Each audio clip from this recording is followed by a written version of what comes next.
Hi hello friends.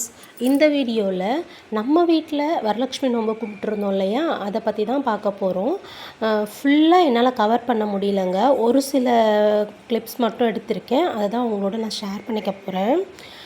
இந்த வருஷம் நான் கும்பிட்றது 9வது வருஷங்க. இதெல்லாம் ஆல்ரெடி நான் வீடியோஸில் சொல்லியிருக்கேன்.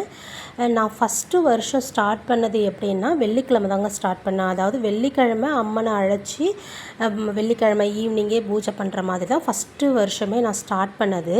அதே மாதிரி தான் ஒவ்வொரு வருஷமும் அதே தான் நான் ஃபாலோ பண்ணுறேன். அந்த மாதிரி தான் இது வியாழக்கிழமை நைட் எடுத்த வீடியோங்க. வியாழக்கிழமை ஃபுல்லாக டீப் க்ளீன். நான் 1 வீக், அதாவது சுவாமிக்கு வரலட்சுமி பூஜைக்கு முன்னாடி 1 வீக்கில் இருந்தே நான் க்ளீன் பண்ண ஆரம்பிச்சிட்டேன் ஒவ்வொன்றா.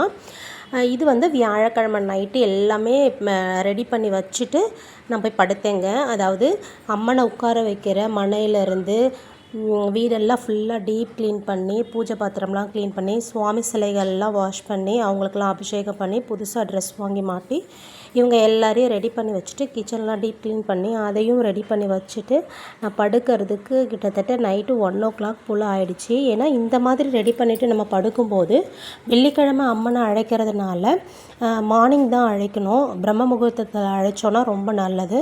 ஸோ நைட்டு இந்த மாதிரி ரெடி பண்ணி வச்சுட்டு படுக்கும்போது காலையில் எழுந்து குளிச்சுட்டு அம்மனை கலசம் வச்சு அம்மனை அலங்காரம் பண்ணி அழைச்சி பூஜை பண்ணுறதுக்கு ரொம்ப ஈஸியாக இருக்கும். அந்த மாதிரி தான் நானும் நைட்டு எல்லாத்தையும் ரெடி பண்ணி வச்சுட்டு படுத்தேங்க.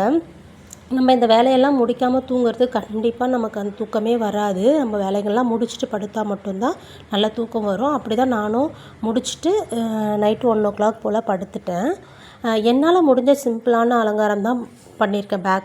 பேக்ரவுண்டில் மார்னிங் எழுந்து குளிச்சுட்டு கலசம் வைக்க ஸ்டார்ட் பண்ணிட்டேன். இந்த மாதிரி தான் நான் 2 கலசம் வைப்பேன். ஏன்னா அம்மனுக்கு சாரீ கட்டி தான் நான் பூஜை பண்ணுவேன். ஸோ அவங்களுக்கு இந்த மாதிரி 2 கலசம் வைப்பேன். இந்த 2 கலசத்தில் பார்த்திங்கன்னா, அடியில் உள்ள கலசத்தில் அரிசி போட்டு நிரப்பி வச்சுருப்பேன். மேலே உள்ள கலசத்தில் தண்ணீர் நிரப்பியிருப்பேன்.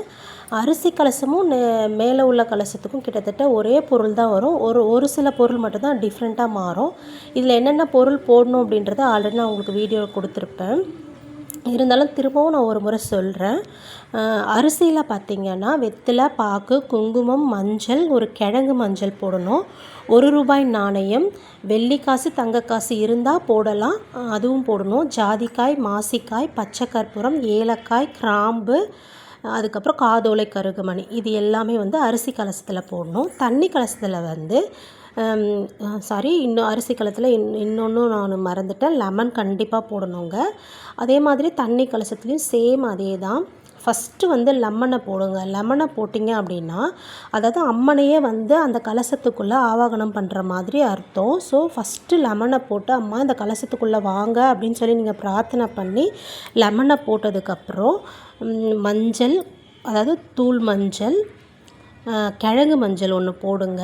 அதுக்கப்புறம் பச்சை கற்பூரம், ஏலக்காய், கிராம்பு, ஜாதிக்காய், மாசிக்காய், ஒரு வசம்பு துண்டு போடுங்க.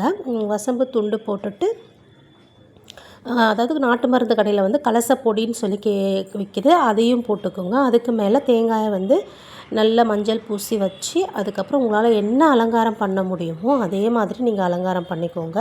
பண்ணி வச்சுட்டு அன்னைக்கு காலையில் ஏதாவது ஒரு பிரசாதம் வச்சு தேங்காய் உடச்சி அம்மனுக்கு பூஜை பண்ணிடணும். அதுக்கப்புறம் மற்ற வேலைகள்லாம் ஸ்டார்ட் பண்ணலாம். நானும் அந்த மாதிரி தான் காலையில் முடிச்சுட்டு அதுக்கப்புறம் உட்காந்து வர சுமங்கலிங்களுக்கு தாம்பூலம் கொடுக்கணும் இல்லையா, ஸோ அதெல்லாம் ரெடி பண்ணி வச்சுட்டு இருந்தேன். நானும் என்னோடய பசங்களும் தான் ரெடி பண்ணிகிட்டு இருந்தோம். அதை முடிச்சுட்டு ஈவினிங் வரவங்களுக்கு பிரசாதம், அதாவது அம்மனுக்கும் பிரசாதம் படைக்கணும், வரவங்களுக்கும் பிரசாதம் கொடுக்கணும் ன்றதுக்காக ஸோ எல்லா பிரசாதமும் ரெடி பண்ணிகிட்டு இருந்தேன். நான் 5 வகையான சாதம் பண்ணியிருந்தேன்.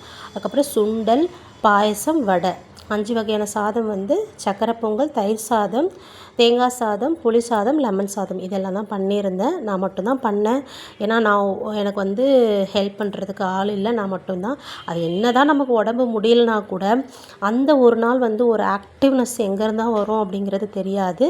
நம்ம நினச்ச மாதிரியே எல்லாமே செஞ்சு முடிப்போம். அது அவங்களுடைய அருள் தான். வீட்டுக்கு வந்த எல்லா சுமங்கலிகளும் நாங்கள் சாமி கும்பிட்டு முடித்ததுக்கப்புறம் அவங்களும் எல்லாருமே ஆரத்தி காமிச்சு அம்மனுக்கு பூ போட்டு சுவாமி கும்பிட்டாங்க. அதுக்கப்புறம் பிரசாதம் எல்லாருமே வச்சு கொடுத்தோம்.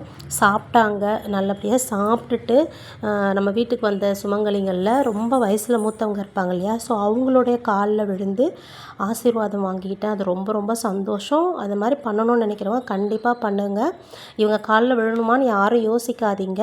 அவங்கெல்லாம் வந்து நம்ம வீட்டுக்கு வர சுமங்கலிங்களில் கண்டிப்பாக யாராவது ஒரு ரூபத்தில் வந்து வரலக்ஷ்மி வந்து வருவாங்கன்னு சொல்லுவாங்க.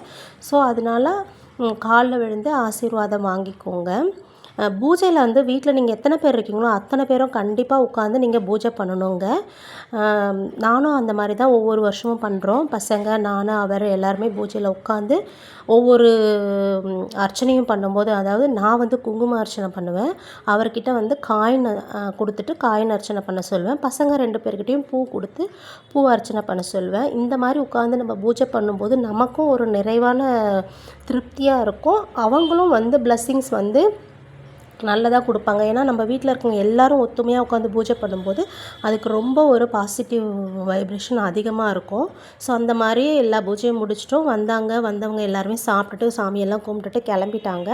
அதுக்கப்புறம் நாங்கள் உட்காந்து சாப்பிட்டுட்டு மற்றபடி வீட்டில் வந்து பார்த்திங்கன்னா அவங்க கிளம்புனதுக்கப்புறம் வீடு ஃபுல்லாக வந்து அர்ச்சதையும் பூவுமாக தான் இருந்தது. அதை தொடப்பம் வச்சு பெருக்கக்கூடாது. ஒரு துணி வச்சு பெருக்கி எடுத்து மறுநாள் வந்து அதை செடிக்கடியில் போட்டுடலாம்.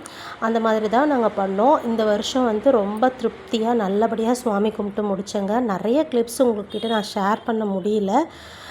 நெக்ஸ்ட் இயர் வந்து கண்டிப்பாக ரொம்ப டீட்டெயிலாக நான் கொடுக்குறேன்.